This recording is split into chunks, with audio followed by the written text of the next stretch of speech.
ascending to your higher self after you've activated the chakras. My last video was about chakra activation, titled Chakra Activation. Now let's just assume that the chakras are activated, you have a healthy alkaline diet, and you are reascending to godhood.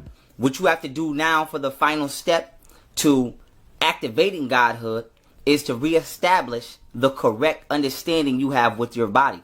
Now, this number one, like classroom 101 introduction to this understanding is to understand you are not your body. So to understand that is how you get back to your higher self, because you are 0-point bioenergetics and the power of believing in yourself. Now, first and foremost, before we go to the body, we're going to start with the thought patterns and processes which dictate the body. So this video right here, we're going to be dealing with the scientific, factual, foundational premise of true unlimited human potential. Now, with that being said, boom.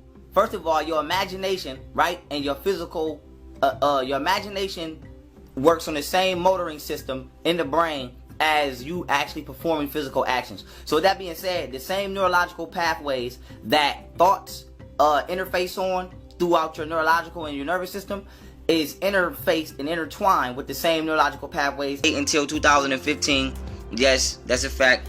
Now, everybody always asks me to cite what books I read.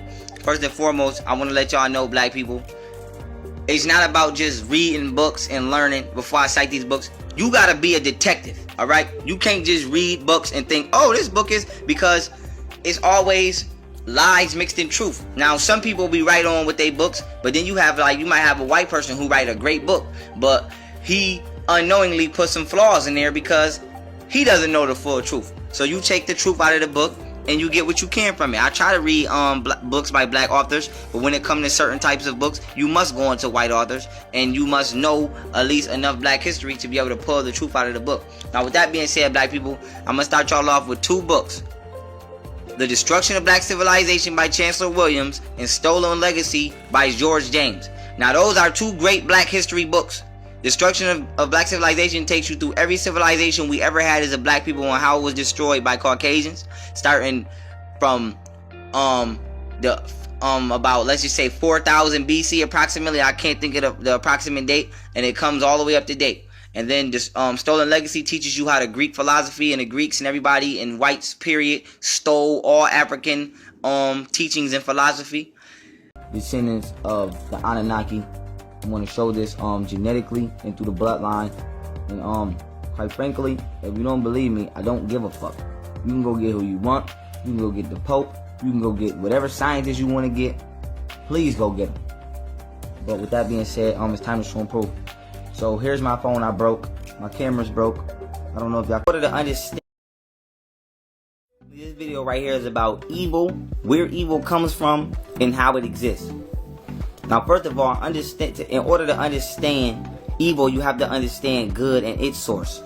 The universe has a set blueprint and map that it works interdimensionally and neurologically. The universe already has framework. Now, this doesn't mean that it's a machine. It's an expanding process. But within this framework, after you are melanated light beings and they don't exist past this dimension, so they don't come to this dimension or realm with a soul. So, for example, Caucasians, 85% of Caucasians are born with calcified pineal glands. The pineal gland is an organ which allows the head of the soul to take a seat in the vehicle, which is the body. By them not having having calcified pineal glands, their bodies cannot inhabit a soul. So that is one aspect of a person not having a soul, or an entity not having a vehicle to inhabit a soul. So they just walk around like zombies on the physical realm. But the aspect I'm using is how people, specifically melanated beings, can come into existence with a soul and end up without one. Now, the point I'm about to make here is environment. The definition of an environment is the circumstances which influence a living organism. Now, before I go on, I have to give you a perspective. We understand that we are not these bodies. We are the souls that inhabit these bodies. So you have to stop looking at the construct as you're a body with a soul. No, you're a soul with a body. So with that being said, you are the controller of the physical realm.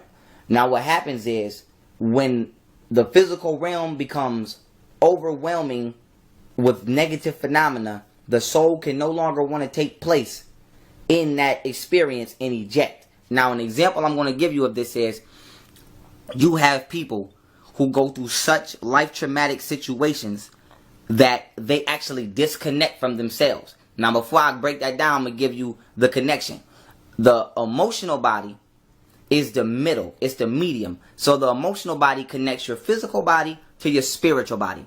So now when you look at most people who do sick, twisted things, they all have one thing in common. They don't give a fuck. They don't care. They don't have an emotional body. Why? Because their soul is disconnected. So they can't feel nothing. So now, before I go on to my point, the Caucasian teaches you that through his patrilineal system, or his over-emasculated egotistical system, that men don't be emotional. Men don't cry. Don't hold your girl hand in public. Don't do anything that will invoke love and emotion. Why? Because that keeps the spirit out the body. Because if you're not emotionally present and you don't know that the emotion is like a meter to let you know that your soul is here, then you won't know. You won't never try to get yourself present in this realm because you've been disconnected. Now, I'm not saying go outside and act like a female or be homosexual. It's everything that's balanced. But what I'm saying is there is a certain level of emotional stability that everybody should pertain, because that lets you know how present you are here in this body.